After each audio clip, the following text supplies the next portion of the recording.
অনেক দিন পর সকাল সকাল মিনি ব্লগটা শুরু করে দিলি। আর আজকের মৌসুমটা ছিল অনেক ভালো, তাই মা চা দিল, চা আর বিস্কুটটা সেটে দিলি। আর এই দেখো নিশা এসেছে, আমার দাদার বেটি, দোকানে খেলা করছে। আর চাটা খাওয়া শেষ করে গ্লাসটা বাইরে রেখে দিয়ে আর হাতটা ধুয়ে নিলি।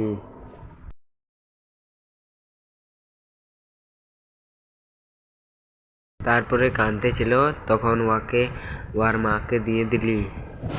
ওর মায়ে ওকে ঘর নিয়ে চলে গেল, আর আমি ঘর চলে আলি। আর গ্লাসটায় বুট ভিজা জলটা একটু খাইয়ে দিলি। তারপরে এক দুটি বুট ভিজা হাতটা নিলি আর খায়ে খায়ে বাইরে আলি। বাইরের দিকে বাইরে হাই দেখি একটুকুও রোদ নাই। তখন স্নানটা করে আসে দোকানে বসে গেলি। তারপরে এই দেখো একটু এখন রোদ উঠেছে, না তো রোদ ছিল না। এখানে মিলি